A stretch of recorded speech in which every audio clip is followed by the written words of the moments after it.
The Philippines was regarded as one of the most LGBT-friendly countries in Asia, with 73% of the population accepting of homosexuality.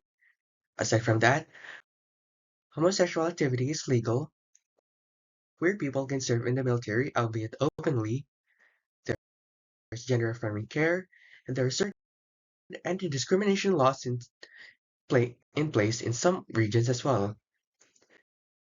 But with other countries having safer LGBTQ plus spaces and more protections and rights, such as same-sex marriage and legal change of gender, is the Philippines one of the most accepting countries in the world, let alone one among with the most rights and protections for its LGBTQ plus citizens? For those confused with the acronym LGBTQ plus, let's do a quick rundown. L stands for lesbian, women who are attracted to other women, romantically and or sexually.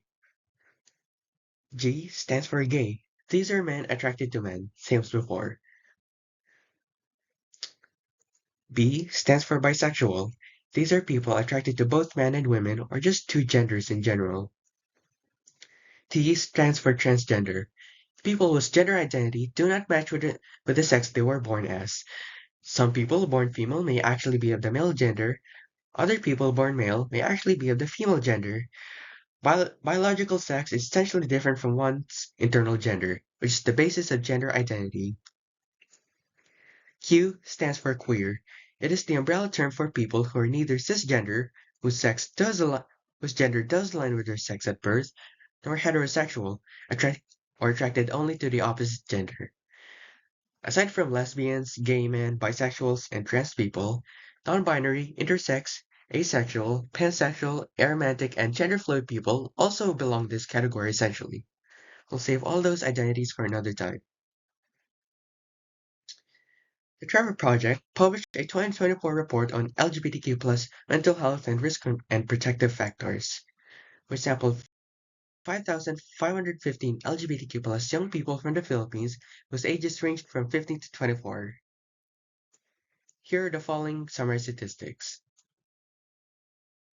75% of LGBTQ plus young people have ever seriously considered suicide, and nearly half, or 46%, have ever attempted suicide. More than 1 in 3, or 34%, attempted suicide in the past year. The majority reported recent symptoms of depression, which is at 62%, and anxiety, 62% as well as engaging in self-harm in the past year, which is 59% of the sample. Nearly 1 in 5 LGBTQ plus young people reported being threatened with or subjected to conversion therapy, which was related to higher rates of mental health concerns. Nearly two-thirds, or 63%, saw their LGBTQ plus identity as a burden. More than half, or 58%, did not feel comfortable interacting with others as their true selves, which are both related to higher rates of depression, anxiety, and self-harm. Essentially, bullying, teasing, and harassment of LGBT children and adolescents in families, schools, and communities.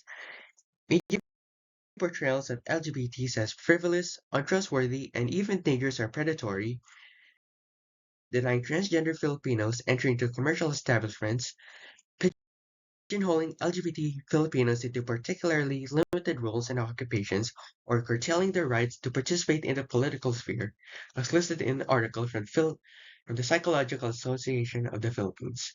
Meanwhile, same-sex marriage is still legal, trans Filipinos can't legally change gender, and same-sex couples cannot adopt kids and start families together.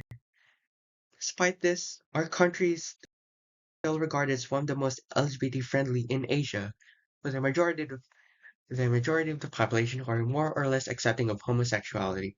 Nonetheless, several Filipinos still have reservations for their support, especially regarding trans rights. The SOGI bill, first filed in 2000 by late Senator Santiago and former Akbayan Representative Rosales, could have made the Philippines all the safer for its LGBTQ plus citizens, criminalizing discrimination based on one's sexual orientation and gender identity and expression. However, due to religious sentiments and the immense influence of Christian churches, the bill was repeatedly rejected, redrafted, and then refiled in every Congress since then.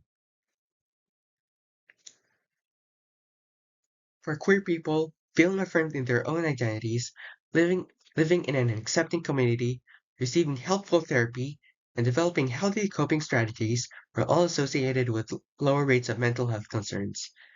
Whether you have a friend or a family member who is LGBTQ plus themselves, you can still stand up as an ally to be part of that accepting community.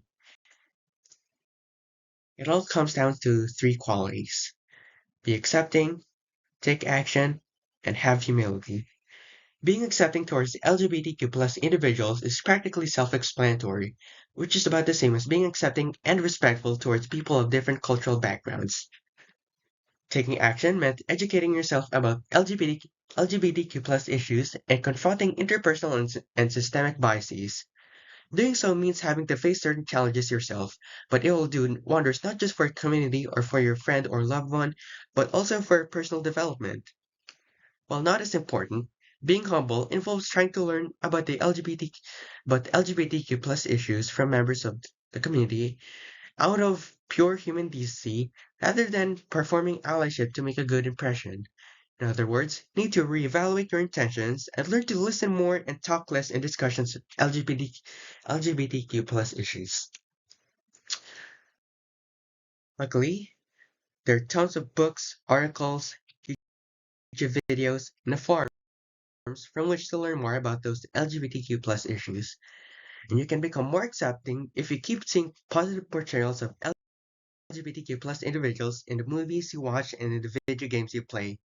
But overall, just by interacting and even making friends with actual queer people both in the internet and in real life can steer you in the right direction in your allyship, showing you all the do's and don'ts and how to engage with those issues.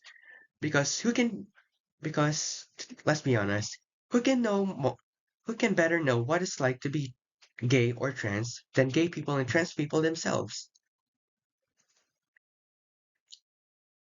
Thank you all for watching and have a good day.